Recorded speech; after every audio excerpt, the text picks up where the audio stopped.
Elia salue en particulier mon cher Père Yayava.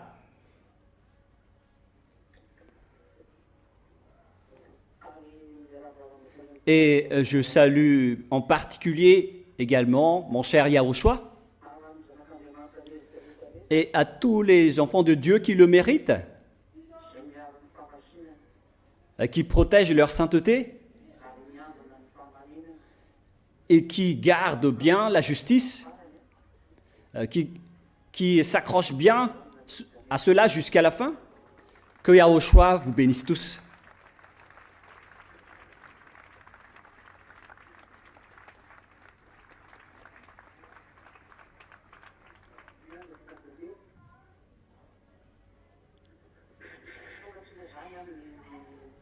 Donc nous sommes arrivés à notre assemblée d'aujourd'hui, c'est-à-dire notre assemblée en Yahushua. Gloire éternellement à eux deux, c'est-à-dire pour le Père Yayava et mon cher Yahushua. Directement, nous allons commencer par l'enseignement à travers la parole, notamment avec l'enseignement numéro 11 que nous allons écouter ensemble en ce moment.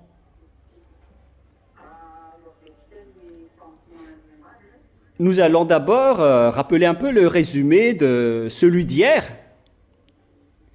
Alors nous avons vu que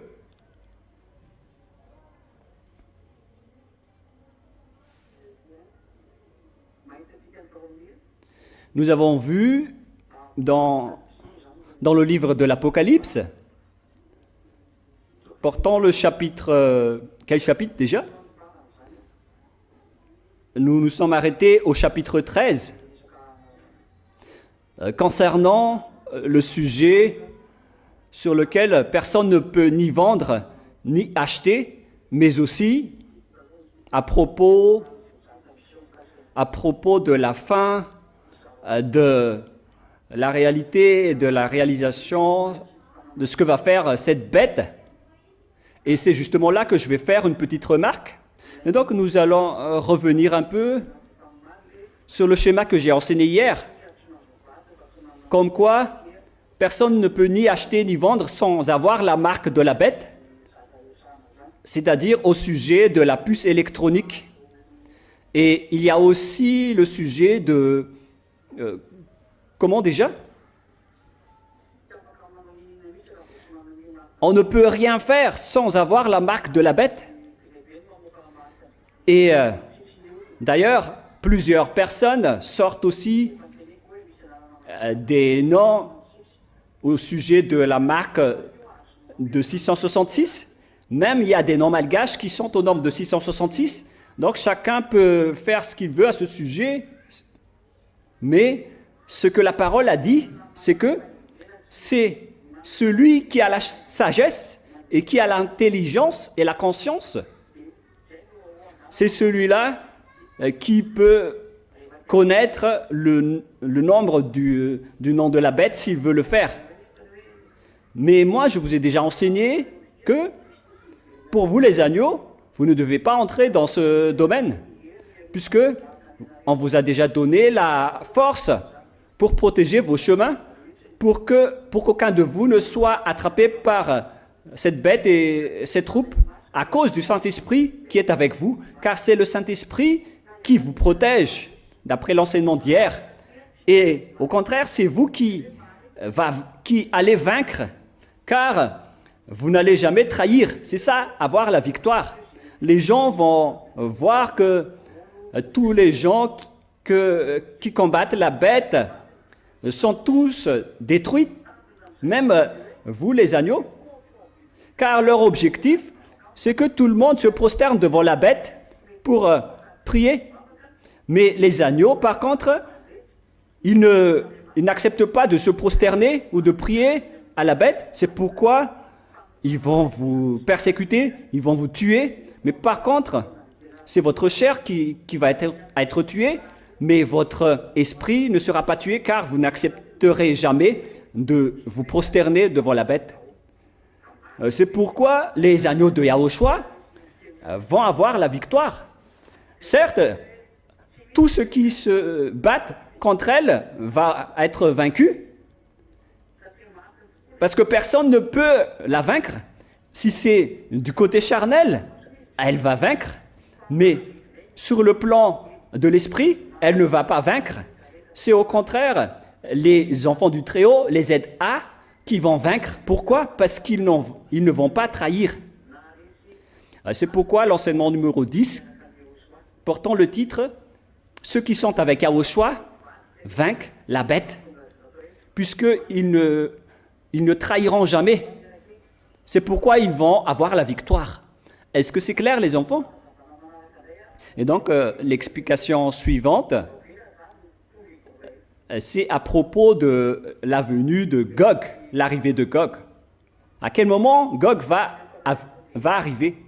Et d'après la parole que je vous ai donnée, donc, ce sera dans environ 1 an qu'il sera arrivé, car Poutine va quitter le pouvoir après 1 an, puisque Gog va entrer. Et lorsqu'il va arriver, alors, obligatoirement et forcément, il va faire régner toutes les sortes de paix sur cette planète Terre. Peut-être ce sera pendant combien de jours, combien de mois ou combien d'années. On ne sait pas encore le déroulement du schéma. Ça peut se faire en 6 mois ou en 1 année, ou bien en 1 an et demi.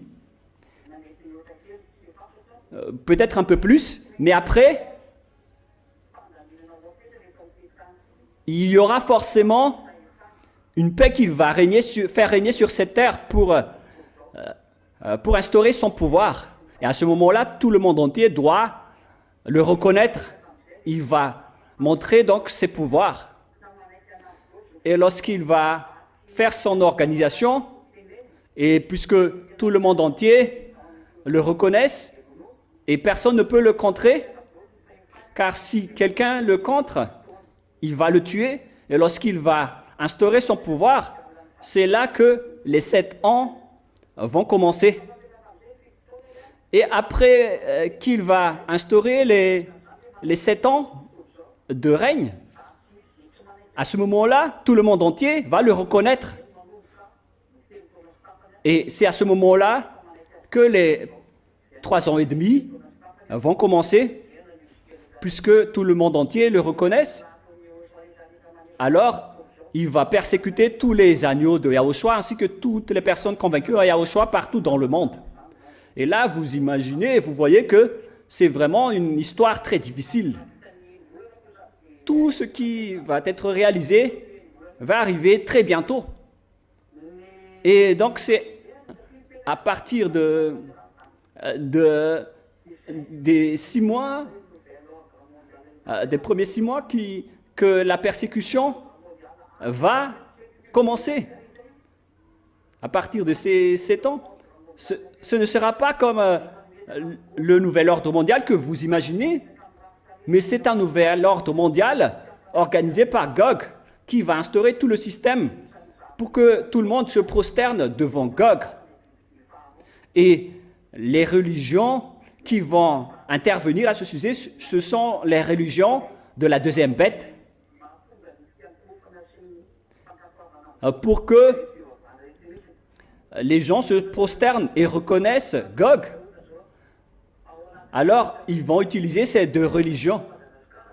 Comme par exemple à Madagascar, il y a la concertation nationale pour la refondation des gouvernements à Madagascar. Et premièrement, c'est le FFKM qui intervient,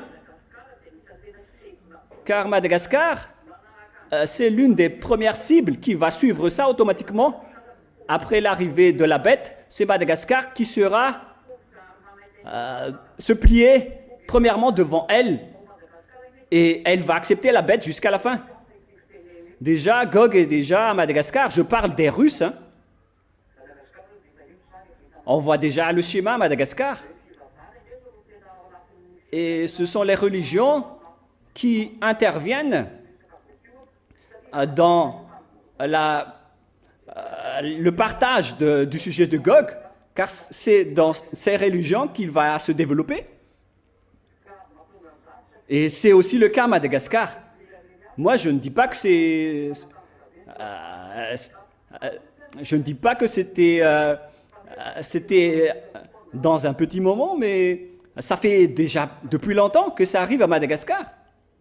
Mais les gens, ils contredisent toujours la parole de Élia, et personne ne connaît rien à ce sujet. Mais moi, je vais dire ce qui est à dire. Et donc, après les 3 ans et demi, il y aura donc la montée des agneaux de Yahushua au ciel des cieux. Et les morts vont ressusciter pour avoir un corps immortel. Et lorsque vous allez tous être transformés en corps immortel, et c'est après que vous allez monter au ciel des cieux, d'après la chanson de Shriana, qui parle de carnaval. C'est pas carnaval, mais c'est carnaval. Mais c'est aussi un carnaval pour monter au ciel des cieux, pour accueillir Yahushua et non pas le Père Yahva. Donc voilà, est-ce que c'est clair jusque-là?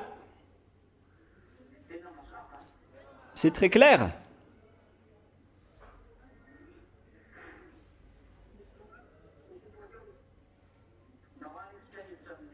Donc maintenant, nous allons entrer avec la suite de la parole.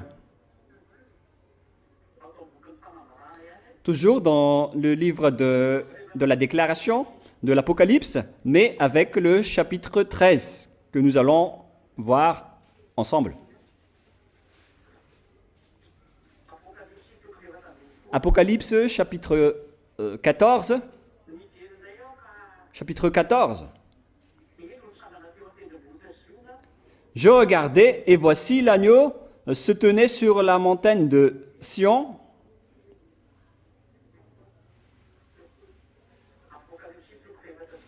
Donc, c'est Apocalypse chapitre 14, depuis le premier verset jusqu'à la fin. Je vais le raconter intégralement, et c'est après que vous allez écouter tout ce que je vais lire. Mais on va partir du début jusqu'à la fin.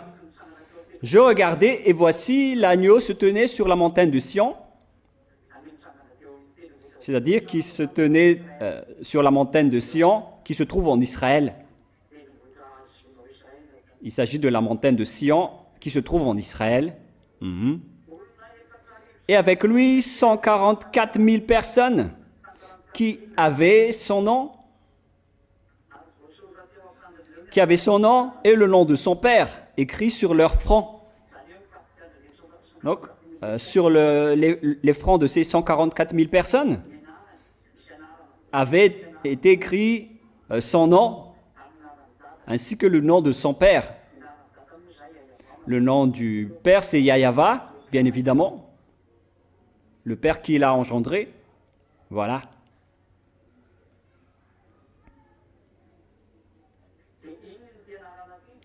Et quel est ce nom? Il y en a qui posent des questions. Quel est ce nom? Et nous allons voir ça rapidement. Je vais vous préciser quelque chose à propos du nom. Ça, c'était le chapitre 14, 1, qui avait son nom et le nom de son père écrit sur leur front, c'est-à-dire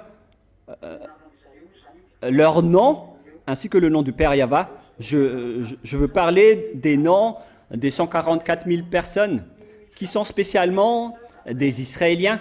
Il n'y a pas d'étrangers parmi eux. Ce sont tous des enfants d'Israël. Et on continue la parole. Et j'entendis du ciel une voix comme un bruit de gros eaux, comme le bruit d'un grand tonnerre. Et la voix que j'entendis était comme celle de joueurs d'harpe jouant leur harpe C'était donc une belle voix venant du ciel des cieux.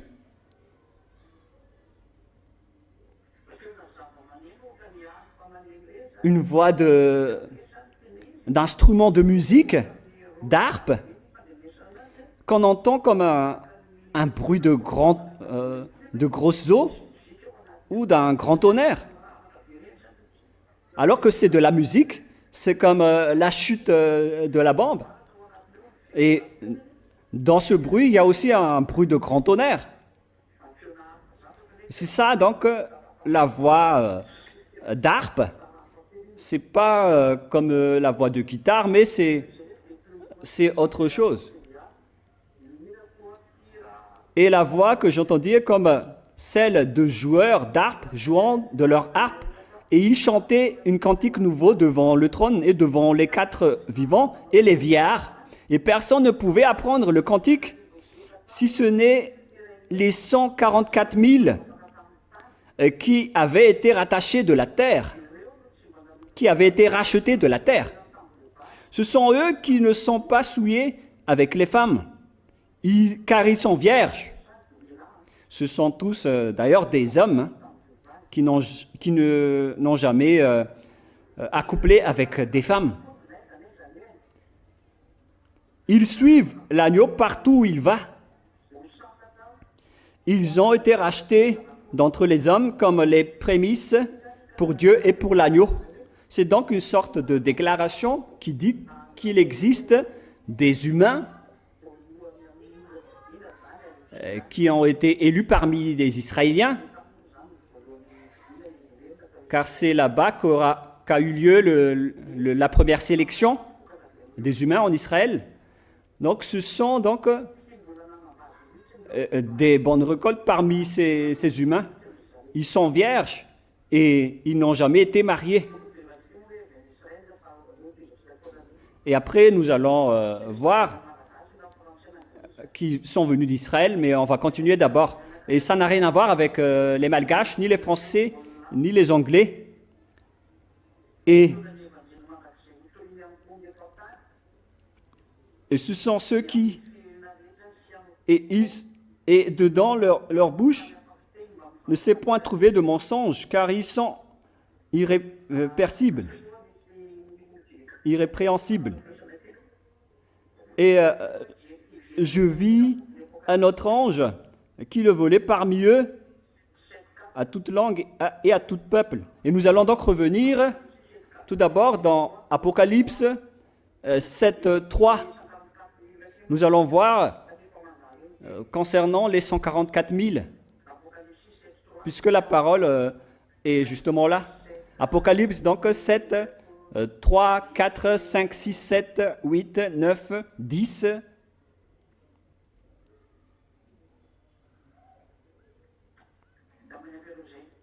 Donc, c'est suffisant pour l'instant. Voilà. Concernant donc les 144 000 personnes,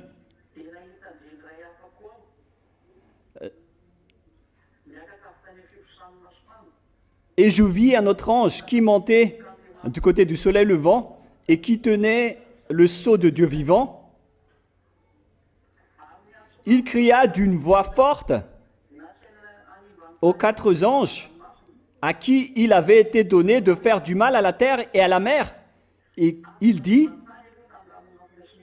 ne faites point de mal à la terre, ni à la mer, ni aux arbres, jusqu'à ce que nous ayons marqué le sceau le front des serviteurs de notre Dieu. Et j'entendis le nombre de ceux qui avaient été marqués du sceau, 144 000. Donc, ces 144 000 personnes, d'après le verset 4, c'est toutes les tribus des fils d'Israël. On parle des 144 000 personnes. C'est clair alors que les 144 000 personnes qu'on parle dans le chapitre 14 de l'Apocalypse, ce sont tous des Israéliens. Est-ce que c'est clair cette parole jusque-là? Est-ce que c'est clair ou non?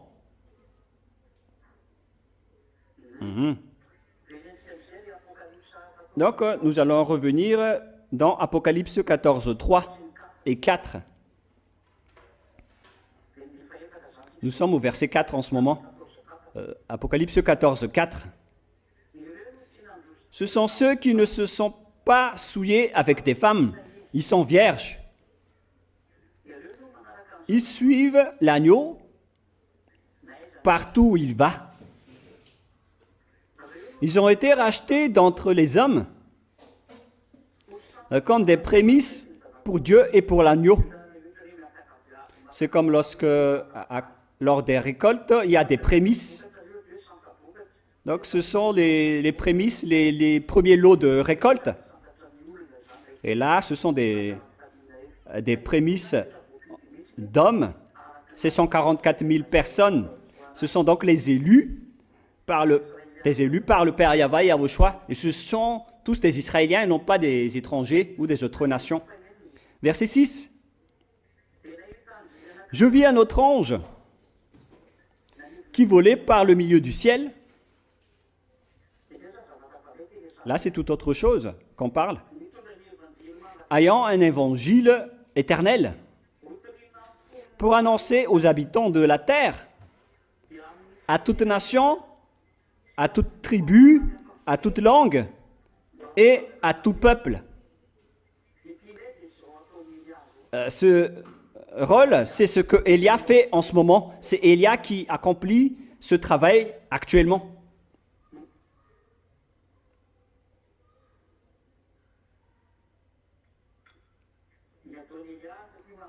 Ce que Élia fait, car on me demande là, mais qu'est-ce qui est dit ici pour ceux qui ne suivent pas?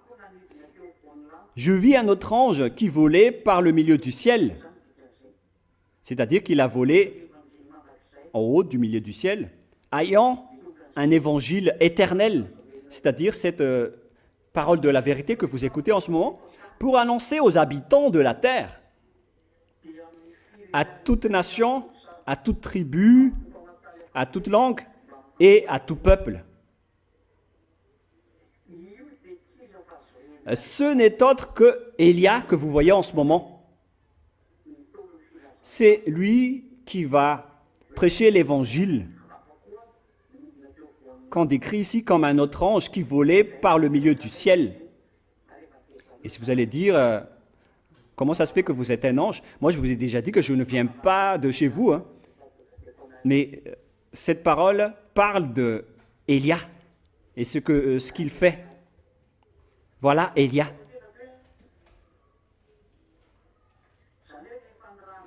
Et donc, tous les envoyés du Père Yahweh sont décrits par des anges, mais c'est leurs rôles qui sont différents. Il disait d'une voix forte, « Craignez Dieu et donnez-lui gloire, car l'heure de son jugement est venue, et adorez celui qui a fait le ciel et la terre, et la mer et les sources d'eau. » Voilà. C'est ce que je suis en train de faire avec vous. Je vous enseigne le jugement. Je vous enseigne de vous prosterner devant le Père Yahweh. C'est ce que vous avez fait depuis un mois. Ça fait 4 semaines aujourd'hui. Vous vous êtes prosterné devant le Père Yahweh et Yahushua. Je vous ai enseigné d'avoir le respect, la peur à Dieu, c'est-à-dire le fait de ne plus jamais pécher. Je vous ai montré tout cela. Alors, Élia fait partie des anges qui volaient par le milieu du ciel que vous voyez en ce moment. Verset 8. Tout ça, ce sont des déclarations. Et un second ange suivit en disant, « Elle est tombée, Babylone la grande, qui a abreuvé toutes les nations du vin de la fureur de son impudicité. » Après la venue de Élia, lorsque le nom de Élia s'apparaît, et lorsque Élia va se montrer, la destruction des Américains va se dérouler. C'est pourquoi ils vont défier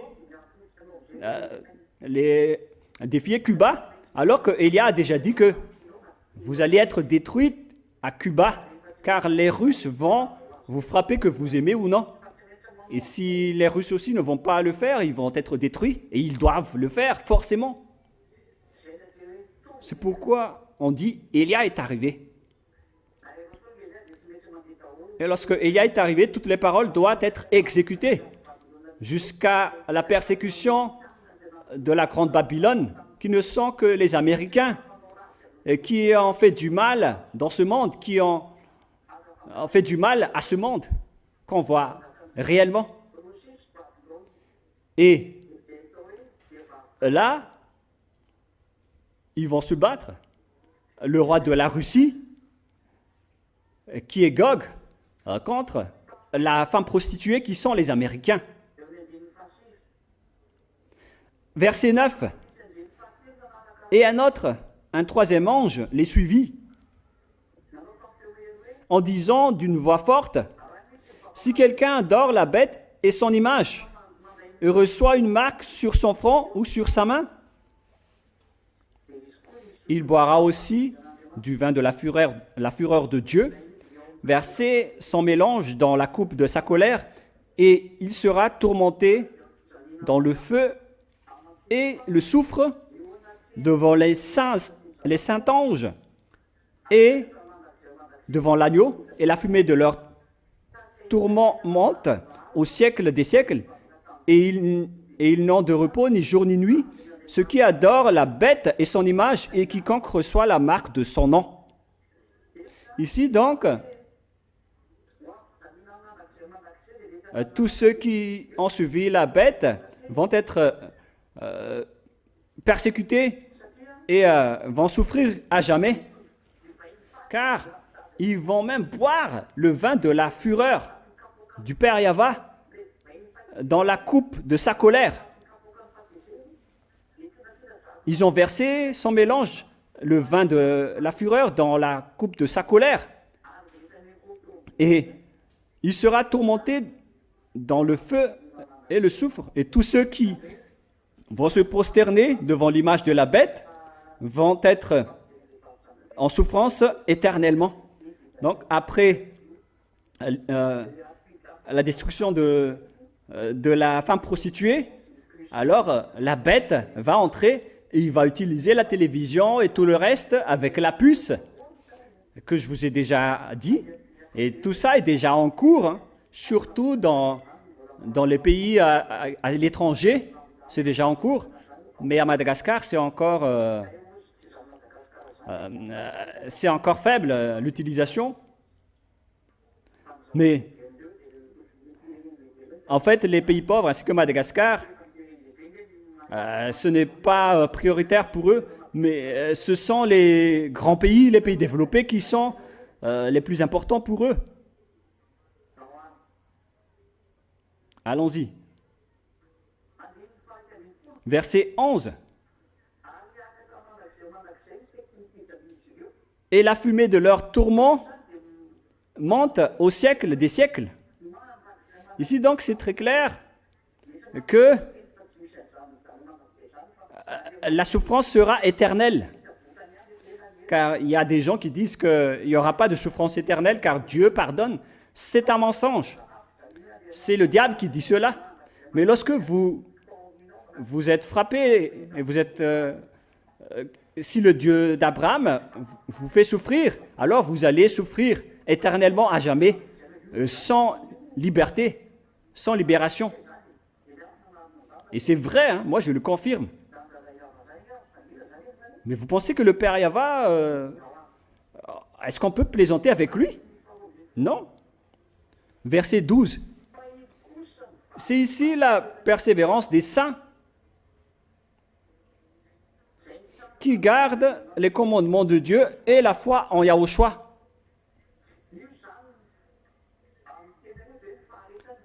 D'une autre manière, on parle de persévérance ou de résistance. Donc, toutes les personnes qui restent persévérants jusqu'à la fin. C'est ça la victoire des saints. S'ils résistent jusqu'à la fin. Et qui sont ces persévérants? Moi, je vais lire avec une autre version qui est rapide et efficace. Apocalypse 14, 12. c'est ici la persévérance des saints. Donc, c'est vraiment donc, la persévérance, la motivation et la victoire. Mais aussi la persévérance qui garde les commandements de Dieu et la foi en Yahushua. Qui garde les lois de Yahushua, les commandements de Dieu et la foi en Yahushua. C'est ce que je vous ai enseigné, que parmi ces grands dangers qu'on dit concernant les dangers et ce qui va se passer sur cette terre, celui qui va vaincre jusqu'à la fin, c'est celui qui garde les commandements de Yahushua et qui est à la fois en Yahushua. Est-ce que c'est clair? Et donc, concernant ce que les Américains ont fait avec le mal qu'ils ont fait endurer aux gens, notamment la démocratie, qui est un pire danger, qui apprennent les gens à faire du mal et à tromper les autres sur cette terre. On parle de démocratie, mais derrière, c'est autre chose. On apprend les gens à faire du mal, notamment les impudicités, les corruptions, tout le mal. Ce sont eux qui ont instauré tout ce système. C'est le système américain qui est utilisé sur cette planète Terre. Tout le monde entier imite leur impudicité et leur abomination. Alors c'est normal qu'on va les détruire. Est-ce que c'est clair, les enfants? Allons-y. Apocalypse 14, 13. Vous entendez bien, hein? Et j'entendis du ciel une voix qui disait, « Écris, heureux dès à présent les morts qui meurent dans le Seigneur Yahushua. Oui, dit l'Esprit, afin qu'ils se reposent de leurs travaux, car leurs œuvres les suivent. »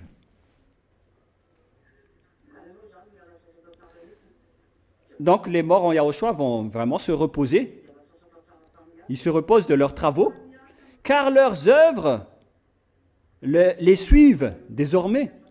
Toutes vos œuvres vont toujours vous suivre. Souvenez-vous de cela, vous, tous les agneaux. Alors, faites attention à vos œuvres pour que ce ne soit pas dans le bon chemin. Faites que ce ne soit pas dans le mauvais sens, car vos œuvres vous suivent. Si vous avez bien fait votre travail, vous allez avoir le bon vêtement de la part de Yahushua lors de la cérémonie du festin. Mais si vous n'êtes pas cassé la tête avec les œuvres de Yahushua, vous allez être jugé et vous allez être expulsé au final, selon l'enseignement d'hier. Est-ce que c'est clair, hein? J'espère. Verset 14. Je regardais, et voici, il y avait une nuée blanche. On voit donc toutes ces sortes de schémas, notamment une nuée blanche. Et sur la nuée était assis quelqu'un qui ressemblait à un fils de l'homme, ayant sur sa tête une couronne d'or, et dans sa main une faucille tranchante. Et un autre ange sortit du temple, criant d'une voix forte à celui qui était assis sur la nuée, « Lance ta faucille et moissonne, car l'heure de moissonner est venue, car la moisson de la terre est mûre. » L'heure de la moisson est arrivée, et c'est un ange qui va faire la moisson. Il va contrôler et il va dominer donc les humains sur la terre. C'est-à-dire la moisson. C'est comme le moissonnier qui va moissonner dans les champs ou dans les rizières pour ramener les riz dans les greniers.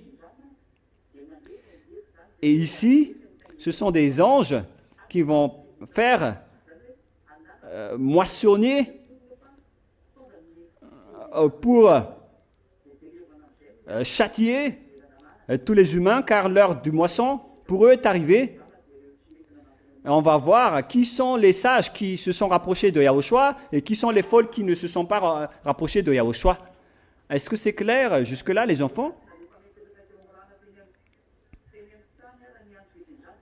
Et car l'heure de moissonner est venue, et celui qui était assis sur la nuée jette sa faucille sur la terre, et la terre fut moissonnée, et un autre ange sortit du temple, et dans le ciel ayant lui aussi une faucille tranchante, verset 18, et un autre ange qui avait autorité sur le feu sortit de l'autel, et il s'adressa d'une voix forte à celui qui avait la faucille tranchante, disant, lance ta faucille tranchante, et vendange les grappes de la vigne de la terre, car les raisins de la terre sont mûrs. Là, on a comparé avec les grappes de la vigne, car Yahushua nous a comparé avec des raisins et de la vigne. Voilà ce schéma.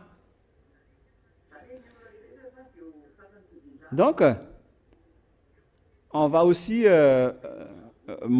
moissonner tous les humains, et notamment ceux qui sont avec Yahushua, lors de la moisson, qui parle des vignes et des grappes, des raisins. Vous connaissez bien cette histoire, les enfants, hein, qui dit « Je suis les raisins et vous êtes les grappes de la vigne. » Et ceux qui ne sont pas productifs vont être jetés dans le feu. C'est dans Jean 15,5 que nous allons lire.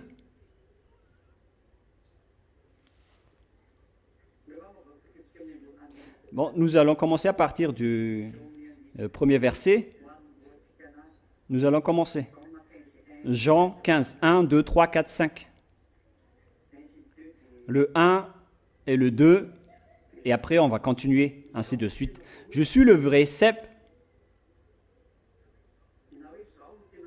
Je suis la racine, le vrai racine du cep, et mon père est le vigneron. C'est le père Yahva qui est le vigneron, et Yahushua le cep.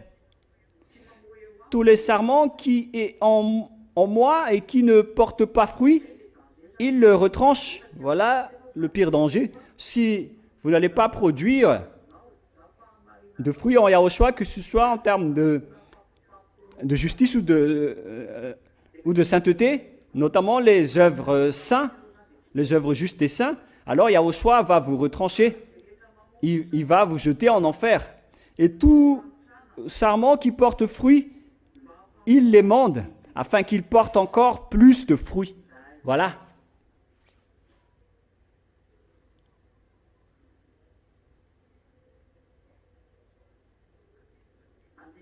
Verset 5. Je suis le cep, vous êtes les sarments. Celui qui demeure en moi et en qui je demeure porte beaucoup de fruits. Car sans moi, vous ne pouvez rien faire.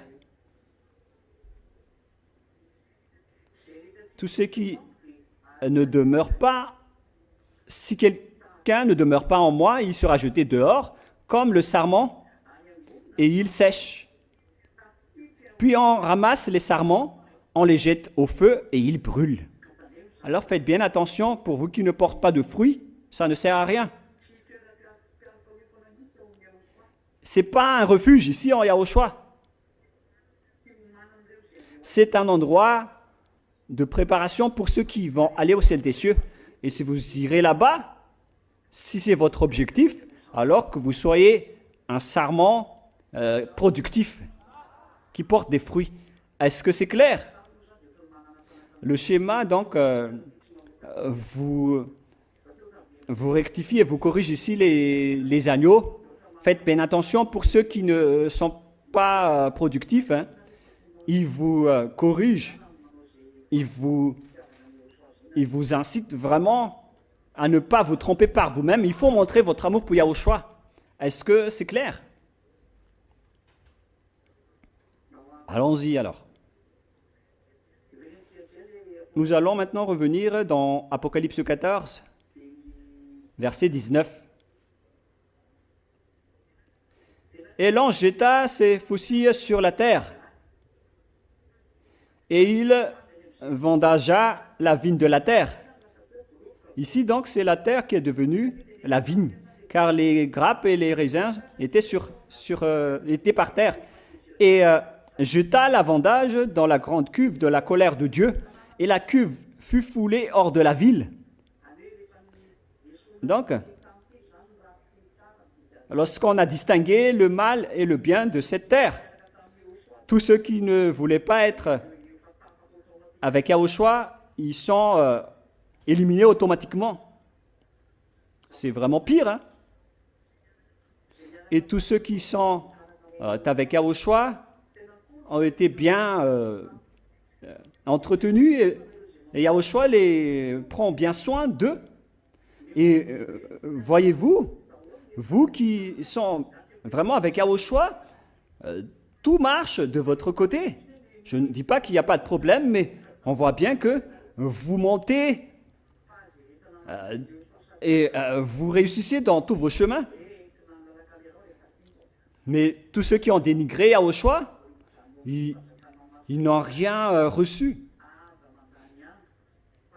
Et moi, je vous dis, si vous voulez rester dans ce saint royaume, ne perdez pas votre temps. Si vous voulez avancer, alors foncez. Si vous ne voulez pas avancer, alors quittez.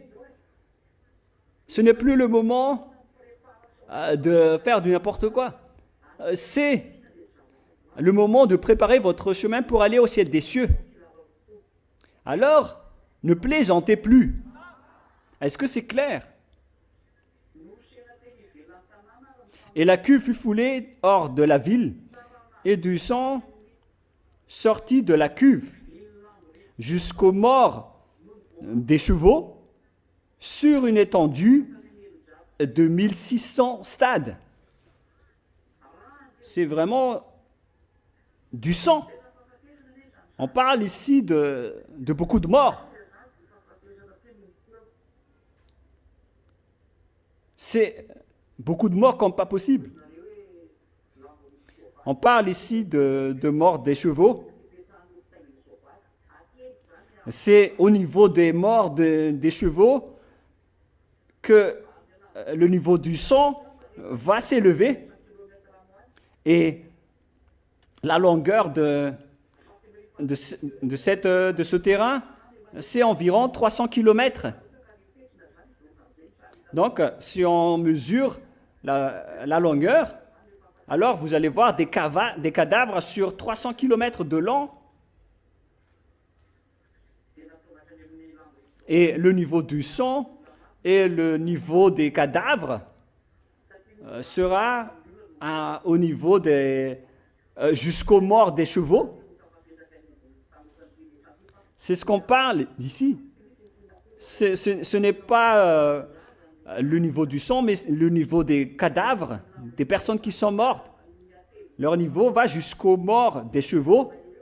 C'est à peu près 1 mètre et plus. On va dire environ 1 mètre et un peu plus.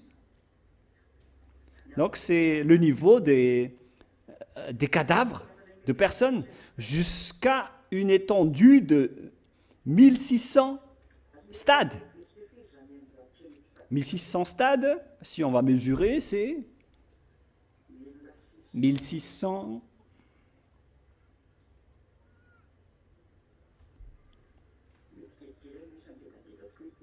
C'est à peu près donc 300 km.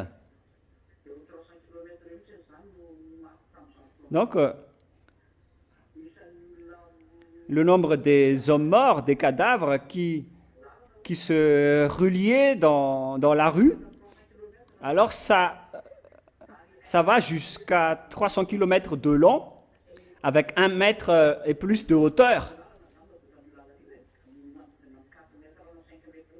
La largeur du chemin, c'est entre 4 et 5 mètres pour une voie double.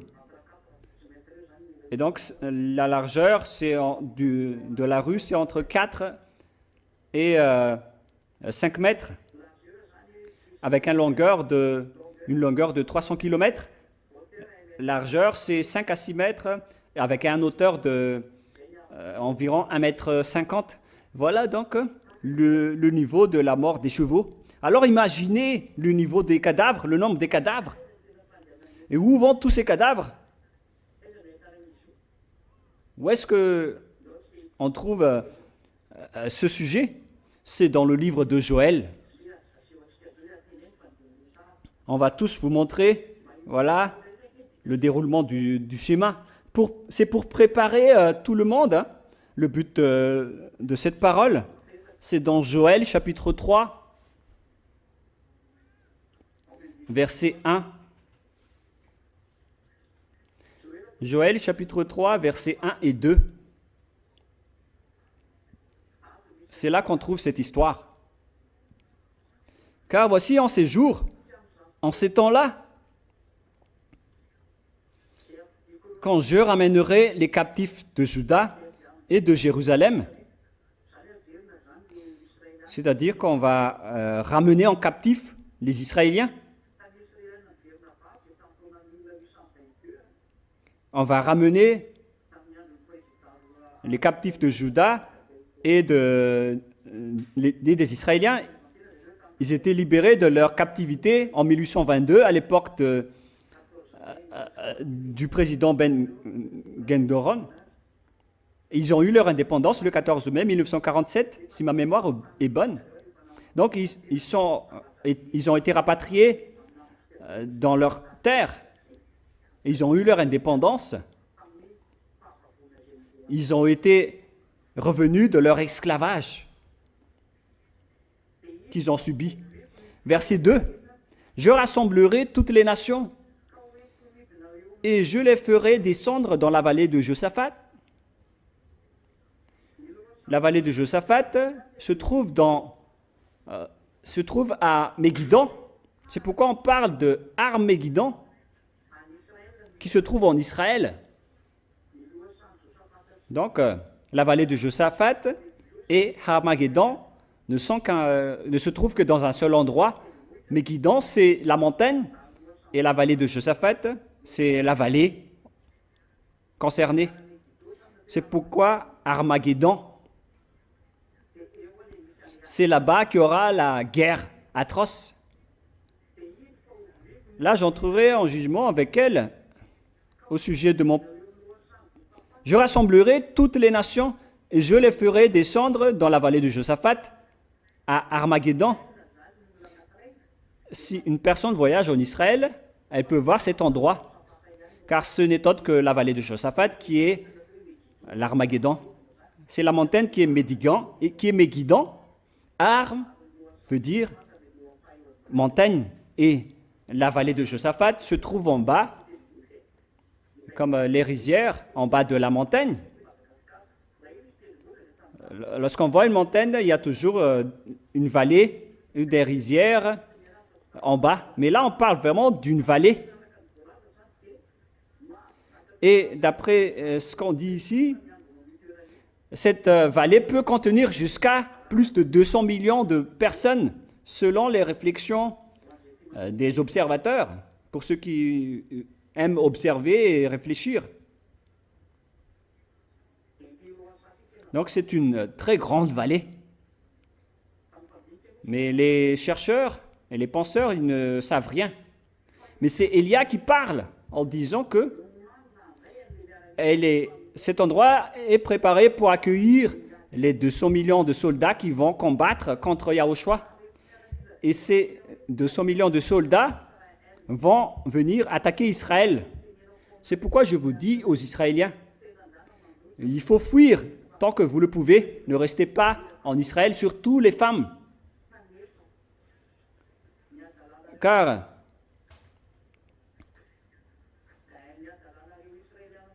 la folie que vous faites partout dans le monde, les Israéliens, c'est déjà devenu pire. Avec les tueries que vous faites à tout le monde. Mais c'est encore une longue histoire pour Israël que je vais spécialement parler pour Israël en parlant des folies que les Israéliens ont fait. Mais c'est encore une longue histoire que Élia va vous expliquer. Votre frappe, Élia va vous expliquer. Vous ne savez même pas la raison de cela. Si seulement vous savez cette histoire, vous ne serez jamais avec les Américains qui vont bientôt être détruites. Mais l'arrivée des 200 millions de soldats dans votre territoire, les Israéliens, c'est expliqué par le livre de Joël en disant « Je rassemblerai toutes les nations et je les ferai descendre dans la vallée de Josaphat. » Ça va avoir lieu chez vous. Les 200 millions de soldats qui vont entrer dans la vallée de Josaphat, dans l'endroit de l'Armageddon. Il ne s'agit qu'un seul endroit, c'est le même endroit. Lorsque ces 200 millions de soldats vont entrer chez vous, ils vont tuer toutes vos femmes, elles vont toutes être violées de manière atroce. Oh les Israéliens, si vous m'écoutez en ce moment, soyez conscients. Vous ne voyez pas le danger qui va vous arriver, surtout vous les Américains. C'est pourquoi Gog va devoir te frapper. L'Amérique, les États-Unis, car tu es fier tu oses protéger les Israël. Et il va vous tuer, ils vont vous tuer, les Américains. Et vous, les Américains, vous ne pouvez pas vous battre contre le Père Yahva ni Yahushua. Vous n'êtes que des petits humains. Personne ne peut échapper à sa parole. Sa parole doit s'exécuter d'après ce que Élia a dit. Ils vont attaquer Israël, Gog, avec ces 200 millions de personnes. Et les cadavres et les morts vont être à un niveau des morts de chevaux. Et il y aura des cadavres sur le long de 300 km. Ça va être une tuerie et des morts de manière atroce. Et moi, je vais vous raconter cette histoire concernant ce sujet, mais je vais d'abord rappeler le deuxième verset. Je rassemblerai toutes les nations, je les ferai descendre dans la vallée de Josaphat. Là, j'entrerai en jugement avec elles au sujet de mon peuple d'Israël, mon héritage, qu'elles ont dispersé parmi les nations, et au sujet de mon pays, qu'elles se sont partagées. C'est aussi donc un jugement de Yahushua qui vont persécuter ces imbéciles d'Israéliens. Et Israël va aussi être vraiment frappé. Mais je vais encore vous expliquer ça plus tard, mais pas aujourd'hui. Mais on va continuer pour aujourd'hui d'abord. Et verset 9, Joël 3, 9. Publiez ces choses parmi les nations, préparez la guerre, réveillez les héros, et qu'ils s'approchent, qu'ils montent, tous les hommes de guerre. De vos hoyaux forgés des épées, et de vos serpes des lances. Que le faible dise « Je suis fort », alors qu'il est faible. C'est un faible, c'est un lâche qui dit « Je suis fort ». Hâtez-vous et venez, vous tous, vous toutes, nations d'alentour, et rassemblez-vous. Là, ô Yahva, fais descendre tes héros. Que les nations se réveillent et qu'elles montent vers la vallée de Josaphat. Car là, je siégerai pour juger toutes les nations d'alentour. Donc, toutes les nations d'alentour vont entrer dans la vallée de Josaphat. Les nations qui sont concernées par ce schéma aux alentours d'Israël, jusqu'aux Russes et les Nordiques. Nous allons y arriver après. Verset 13. Saisissez la faucille, car la moisson est mûre. C'est comme le schéma dans Apocalypse 14 qui revient ici. Venez fouler, car le pressoir est plein. Les cuves regorgent jusqu'aux morts des chevaux. C'est le niveau des cadavres qui vont s'éparpiller, car grande est leur méchanceté. C'est une multitude, c'est de nombreux peuples dans la vallée du jugement.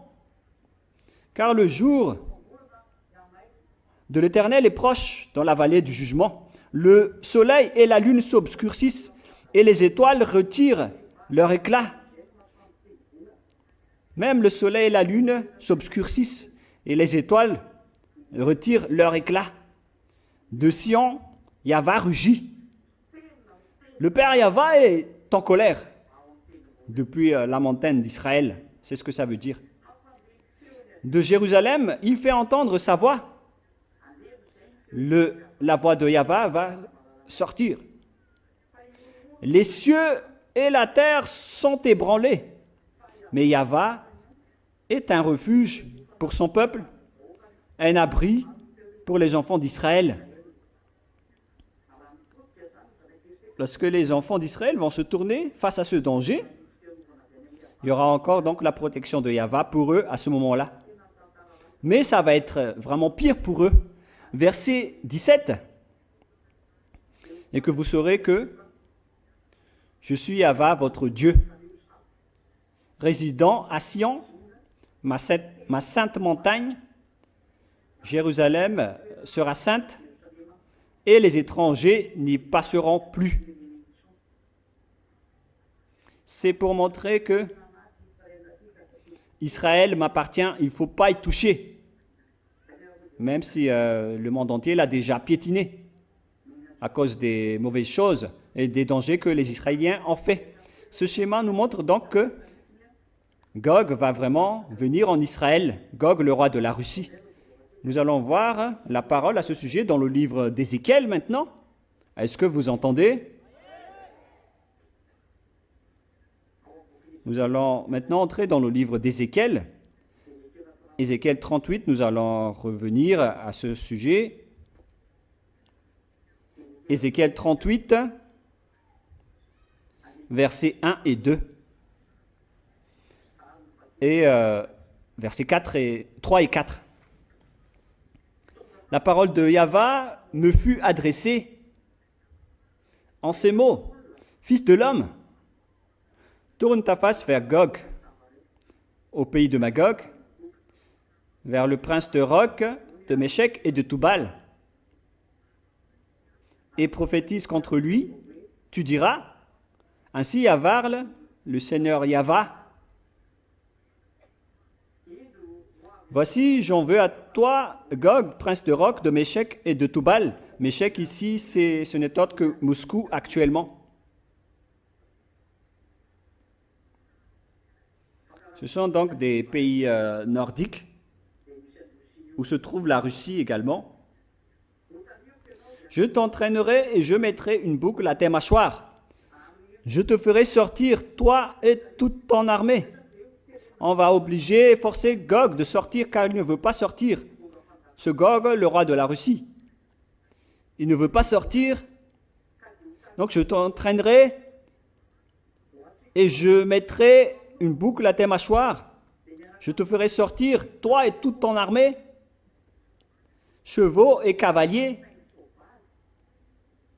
tous vêtus magnifiquement, troupes nombreuses portant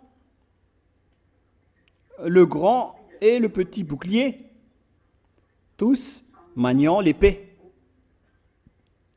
Ici donc on parle de Gog, le roi de la Russie, qui va être sorti. Et c'est dans le verset 15 qu'on peut voir qu'il vient du septentrion. Nous allons d'ailleurs lire ce verset dans le verset 15.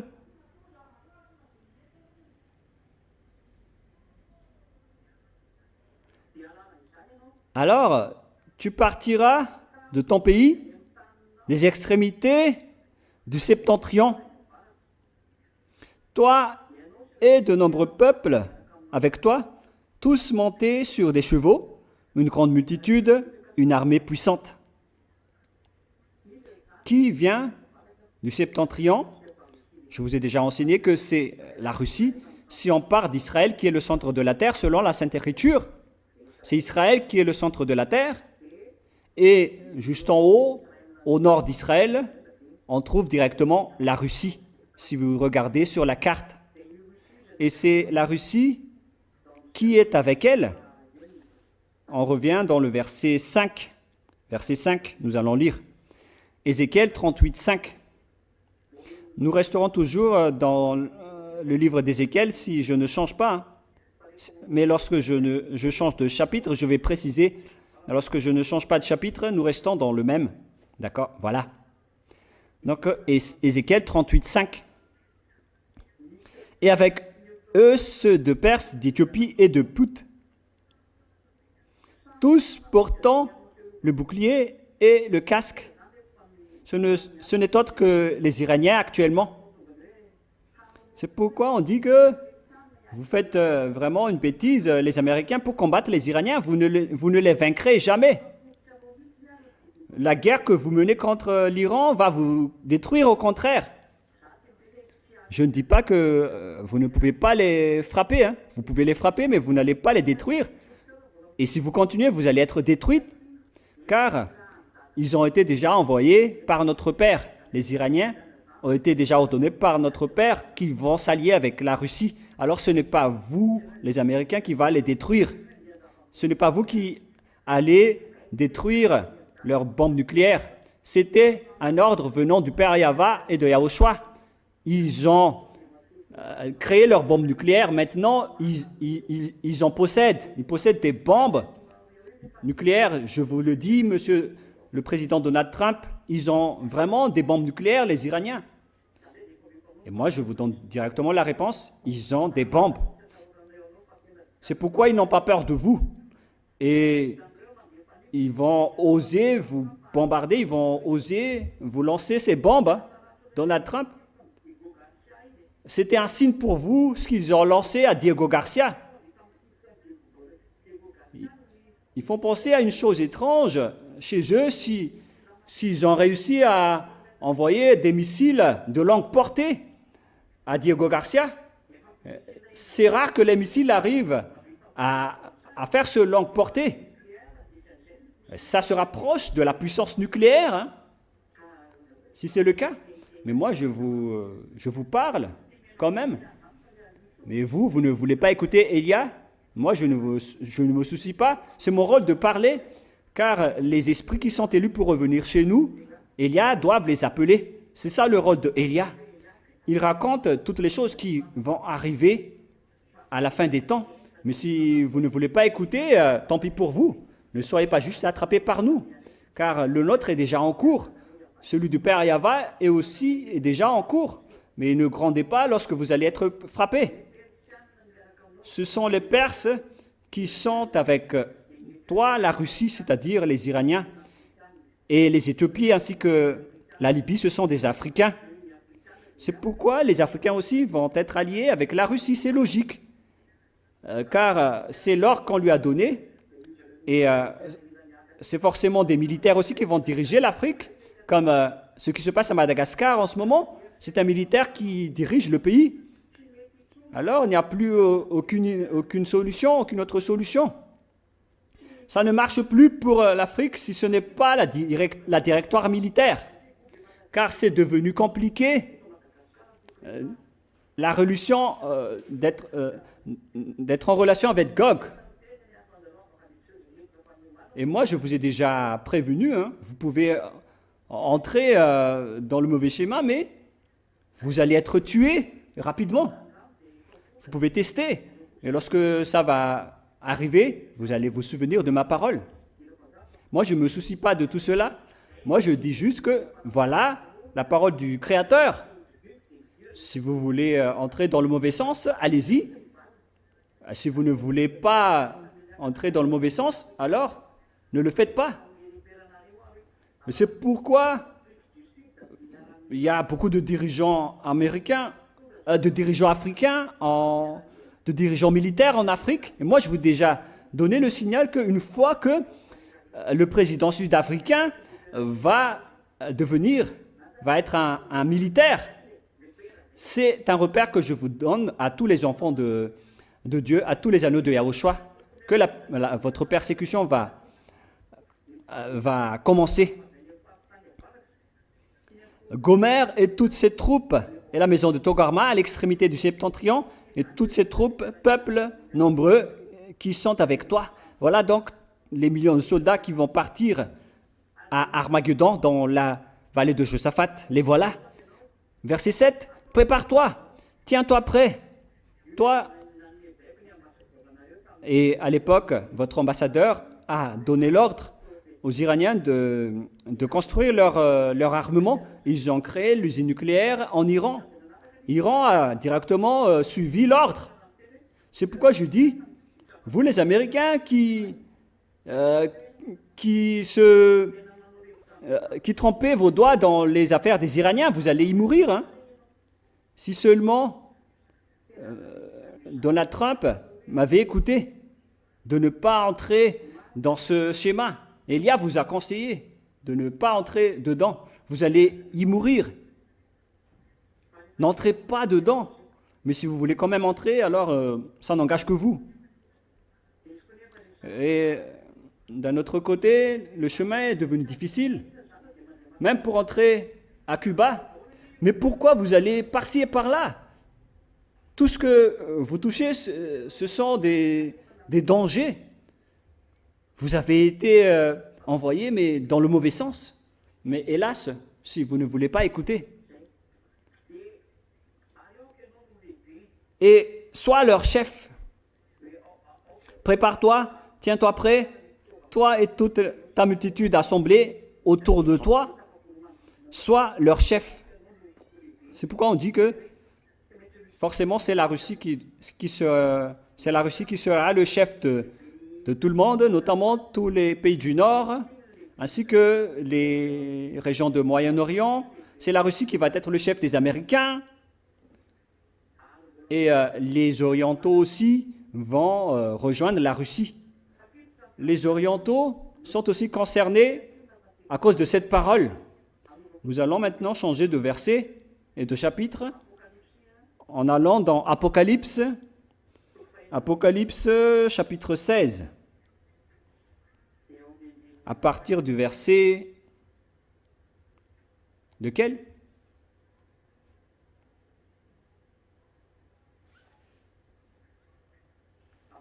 Apocalypse chapitre 13, à partir du verset 12. Apocalypse 16, 12. Apocalypse 16, 12. Le 6e verset, ça coupe sur le grand fleuve d'Euphrate et son eau tarit,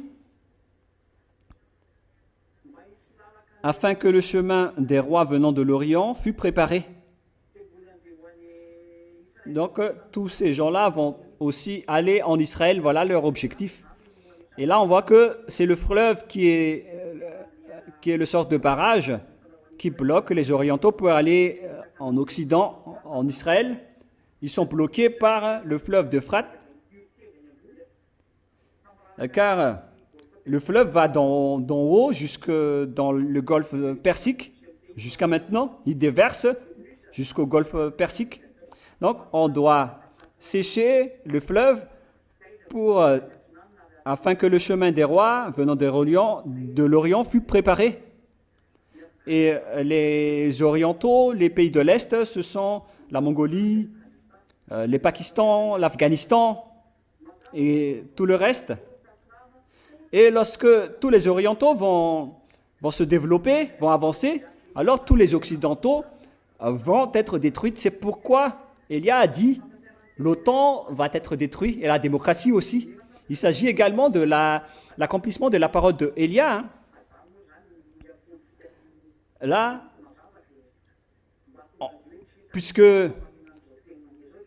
les gens ne veulent pas voir la vérité sur cette parole, bah, ils disent que ce sont les Russes qui font du n'importe quoi ou les Iraniens. Mais maintenant, les Américains sont vraiment détruits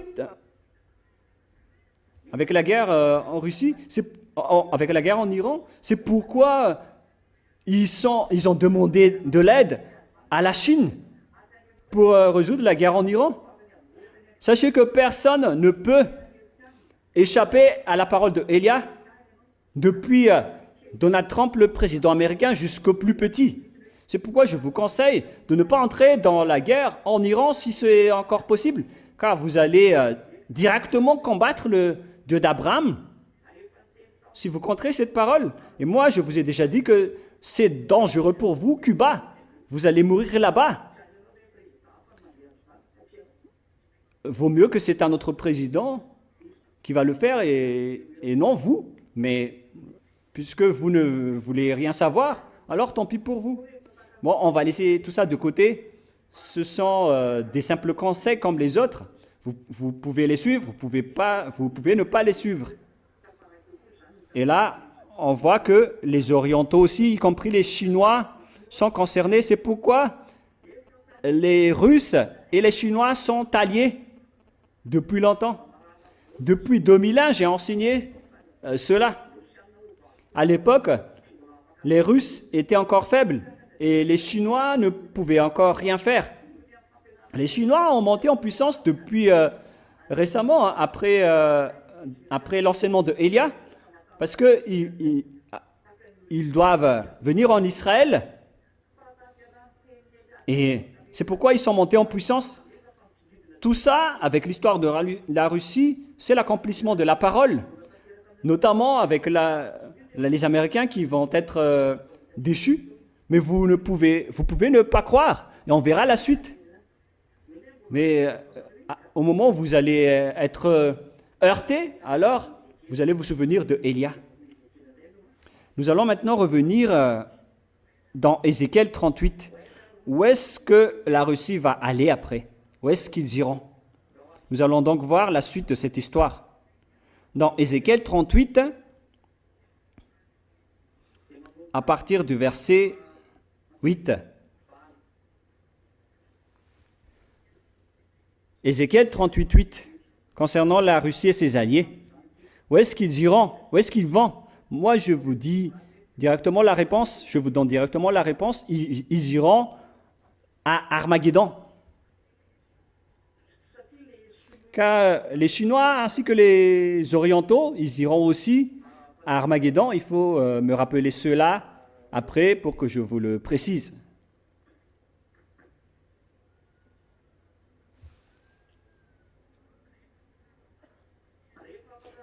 Après bien des jours, tu seras à leur tête dans la suite des années.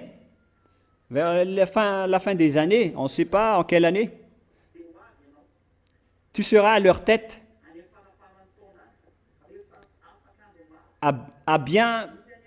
Après bien des jours, tu seras à leur tête dans la suite des années, vers la fin des années. Tu marcheras contre le pays dont les habitants, échappés à l'épée, auront été rassemblés d'entre plusieurs peuples. On parle ici d'Israël. Les Israéliens sont revenus dans leur territoire en 1822.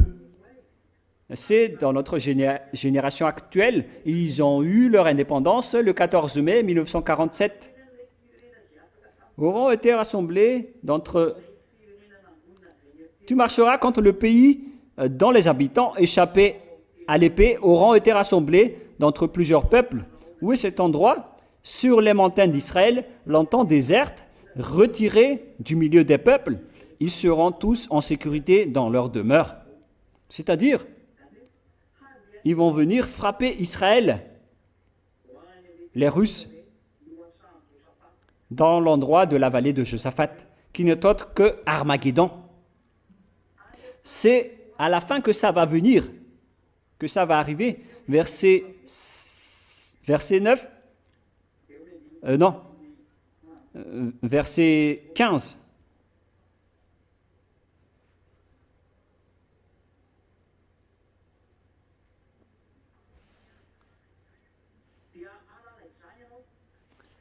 Verset 15. Ézéchiel 38, 15. Alors tu partiras de ton pays, des extrémités du septentrion, toi et de nombreux peuples avec toi, tous montés sur des chevaux, une grande multitude, une armée puissante. Tu t'avanceras contre mon peuple d'Israël. Verset 16. Comme une nuée qui va couvrir le pays. Dans la suite des jours, je te ferai marcher contre mon pays. C'est dans la suite des jours, c'est-à-dire à la fin des temps, tu vas venir pour frapper Israël. Nous sommes arrivés à cette période. C'est la Russie qui va frapper Israël, ainsi que les Iraniens, les Africains et les Chinois. Et tous les Orientaux, l'Afghanistan, le Pakistan, la Mongolie, les Coréens, tous les pays asiatiques qui sont avec les Russes. Est-ce que vous osez encore répondre et contrer la parole du Père Yahva, Donald Trump? Vous qui dites être croyant, vous ne voyez pas que c'est vraiment un danger ce schéma? C'est contre la parole du Dieu d'Abraham, le fait que les Américains entrent en guerre en Iran. Mais personne n'a su dire cela avant l'arrivée de Élia. Mais lorsque Élia est arrivé, il vous a dit, ne soyez pas fous, n'allez pas dans le mauvais sens, quittez cet endroit. Mais ils ne veulent pas être corrigés, ils ne veulent pas être conseillés. Et tant pis pour eux, on ne peut rien faire. Donc on va revenir dans Apocalypse 16 pour parler des Chinois qui vont aller à Armageddon.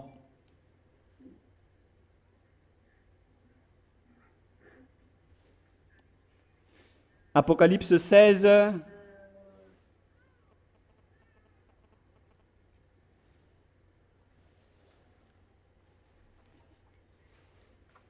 Apocalypse 16, 12. Verset 12, c'est ce qu'on vient de lire tout à l'heure. Hein?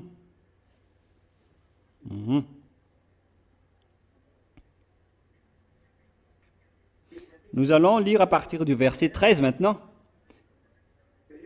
Après avoir appelé les rois venant de l'Orient, nous entrons dans le verset 13. Et je vis sortir de la bouche du dragon et de la bouche de la bête et de la bouche des faux prophètes 3 esprits impurs, semblables à des grenouilles. 3 esprits impurs semblables à des grenouilles. Ce sont des esprits de démons qui sont sortis ensemble. Qu'est-ce qu'ils vont encore faire, ces esprits de démons qui a été sorti par le dragon, ainsi que la bête, la première bête, et aussi la première bête qui est le faux prophète. C'est la deuxième bête qui est le faux prophète. Ce sont les religions de l'islam et les faux chrétiens qui appartiennent tous et toutes à Gog, c'est-à-dire au dragon et à la bête. Voilà ce que ça veut dire. Verset 14. Car ce sont des esprits de démons. Il y aura donc le développement des prodiges plus tard, qui font des prodiges et qui vont vers les rois de toute la terre, avec de grands prodiges, des démonstrations de force.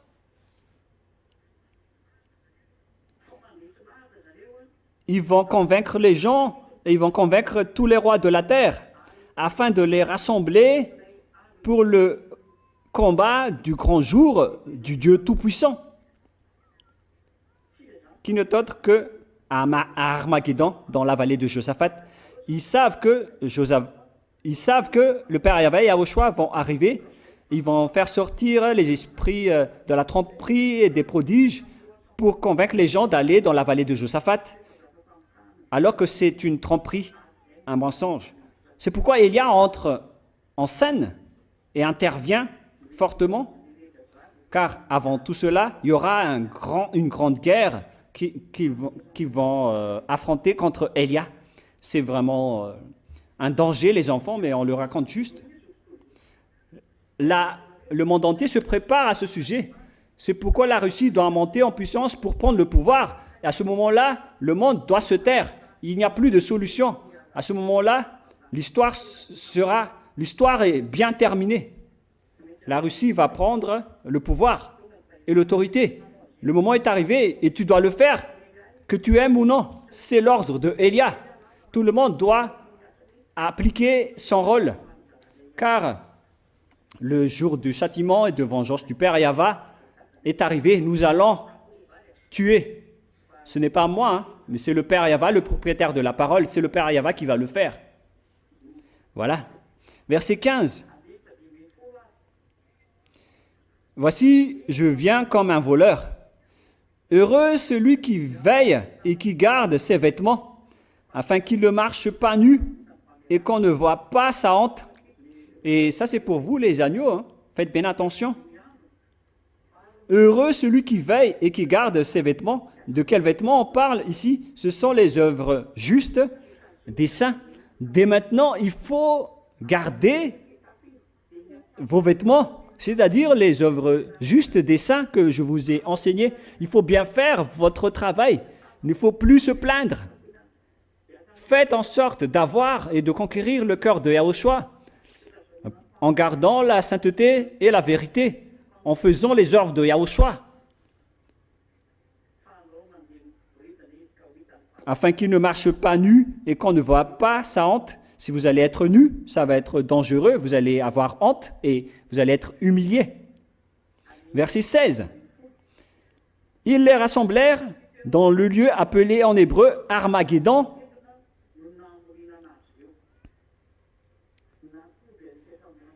Ils ont rassemblé dans la vallée de Josaphat tout le monde, ainsi que tous les rois de la terre qu'ils ont trempés avec des prodiges pour qu'ils arrivent à Armageddon. C'est pourquoi tout le monde pratique les prodiges et les miracles. Ce sont tous les adversaires de Élia. On va s'affronter bientôt et dans pas longtemps, alors ne soyez pas étonnés.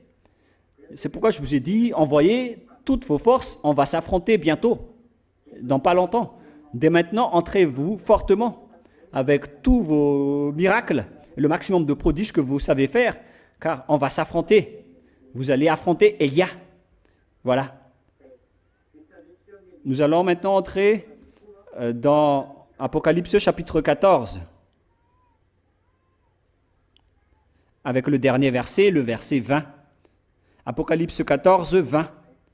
Et la cuve fut foulée hors de la ville. C'est dans la vallée de Josaphat, et le sang sortira de la cuve jusqu'aux morts des chevaux, et sur une étendue de 1600 stades. C'est équivaut à 300 km de longueur lorsqu'on va étendre les cadavres d'humains, avec une largeur de 6 mètres, comme une largeur d'une route, avec 300 km de longueur et à peu près 5 mètres de largeur et à peu près 1,5 m ou 1,40 m de hauteur. Alors, imaginez le nombre de personnes qui vont arriver là-bas. Car, à part les militaires, il y a également beaucoup de peuples qui sont entrés là-dedans. Car les rois, avec leurs soldats, ils sont tous entrés là-bas, selon la déclaration dans Apocalypse 16. Nous allons bien lire.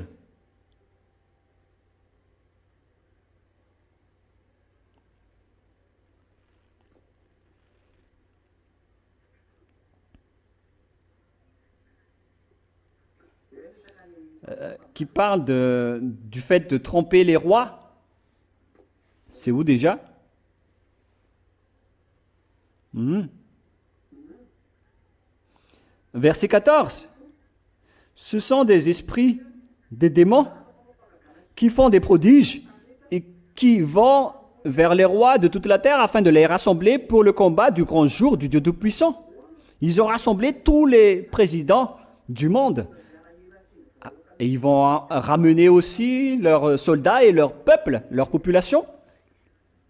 Alors que vous savez bien que seulement les soldats, ils sont au nombre de 200 millions, sans compter le nombre de populations et de peuples qui vont entrer là-bas. Ce sont seulement les soldats qui sont au nombre de 200 millions. Alors imaginez le nombre de morts et de cadavres qui vont être là-bas lors de cet affrontement contre Yahushua.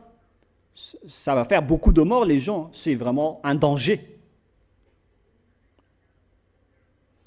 Donc, dans cet endroit, il y aura des morts qui vont jusqu'à 300 km de longueur. Ça va être un anéantissement comme pas possible que le Père Yahva va faire. Car Yahushua va arriver pour les combattre.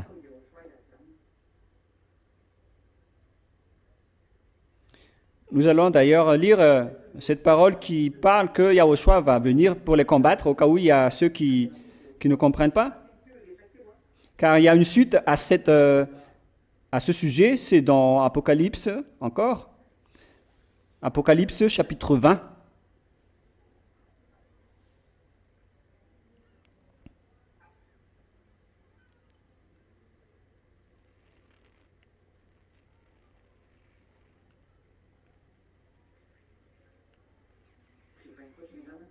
C'est pas le chapitre 20. Patientez un tout petit peu, je vais préciser car je m'en souviens pas.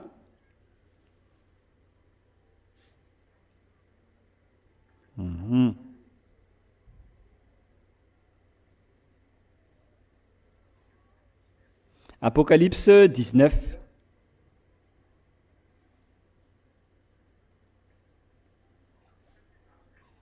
Apocalypse 19, à partir du verset 11. Nous allons lire ensemble.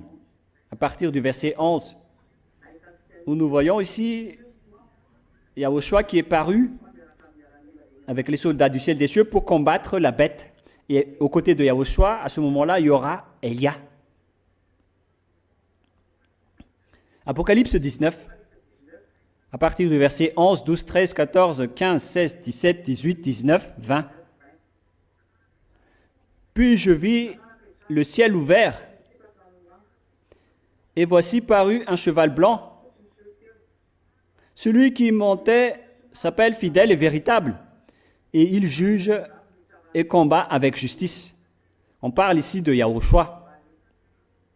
Ses yeux étaient comme une flamme de feu. Sur sa tête étaient plusieurs diadèmes. Il avait un nom écrit que personne ne connaît, si ce n'est lui-même.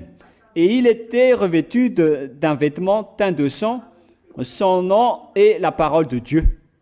Donc son nom est la parole de Dieu. Et la parole de Dieu n'est autre que Yahushua dans Jean 1, 1. Jean chapitre 1, verset 1. Au commencement, la parole. Au commencement était la parole.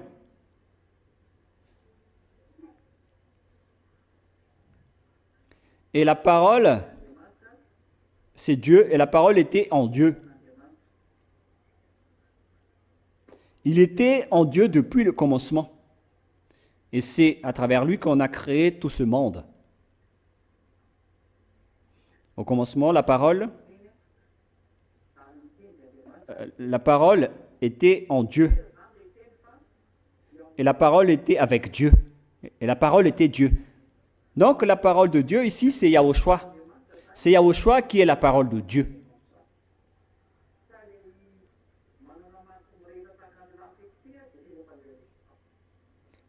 Et donc celui qui a des yeux comme les flammes de feu, ce n'est autre que Yahushua.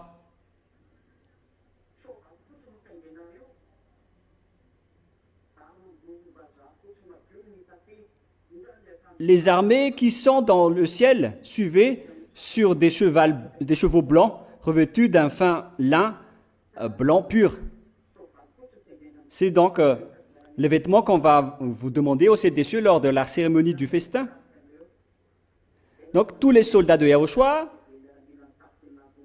vont monter des chevaux blancs et c'est Élia qui va les diriger. C'est pourquoi je vous ai dit que c'est Élia qui est le chef des armées du ciel des cieux. C'est Élia que vous écoutez en ce moment. De sa bouche sortait une épée aiguë. Sortait donc une épée aiguë pour frapper les nations. Il les pètera avec une verge de fer.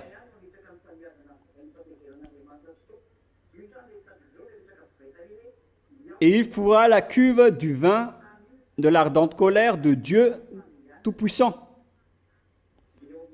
Donc c'est Yahushua qui va faire cet anéantissement, cette destruction qui aura lieu à Armageddon, d'après ce schéma, et tout le reste.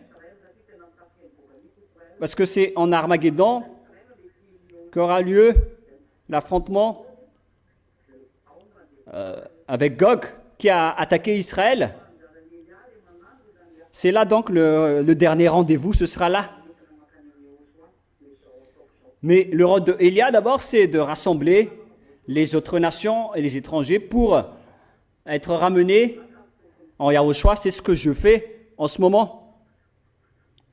Il avait sur son vêtement et sur sa cuisse un nom écrit « Roi des rois et Seigneur des seigneurs ». Et nous allons sauter vers le verset 20. Non, on va partir avec le verset 19 d'abord. Verset 19. « Et je vis la bête et les rois de la terre et leurs armées rassemblés pour faire la guerre à celui qui était assis sur le cheval et à son armée. » Donc le combat est déclaré ici. Yahushua avec les soldats du ciel des cieux sous la direction de Élia. Et c'est aussi sous la direction de Yahushua, c'est ce que ça veut dire. Mais lorsque le combat sera effectif, c'est Yahushua qui va diriger et Élia sera son exécutant pour exécuter tous ses ordres. Et d'autre part, il y aura Gog, les rois de la terre, ses armées et sa population. Ce schéma est vraiment mauvais. Hein? Imaginez que des gens qui devraient se prosterner devant le Père Yahushua normalement, au contraire, ils vont venir pour porter des armes, pour attaquer, pour frapper Yahushua. Ça rend vraiment Yahushua en colère, ce schéma ou pas? Voilà, vous le savez bien donc, leur objectif, l'objectif des diables. L'objectif de Yahushua, c'est de toujours provoquer la colère de Yahushua. Alors soyez vigilants, ne soyez jamais découragés avec tout ce qui se passe. Même eux, ils ont osé défier Yahushua et pourquoi pas vous? Pourquoi pas contre vous? Donc à chaque schéma qui sort, il faut toujours contrer, il faut les punir, il faut les frapper. Est-ce que c'est clair? Et il ne faut pas se plaindre toujours ou critiquer. Il faut répondre et les anéantir jusqu'à la fin. Car celui qui est avec nous est le plus puissant, c'est-à-dire Yahushua. Est-ce que c'est clair?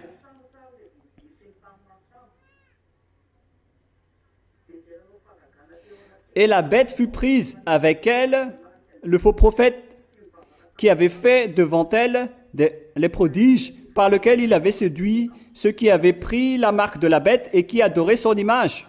Ils furent tous les deux jetés vivants dans les temps ardents de feu et de soufre.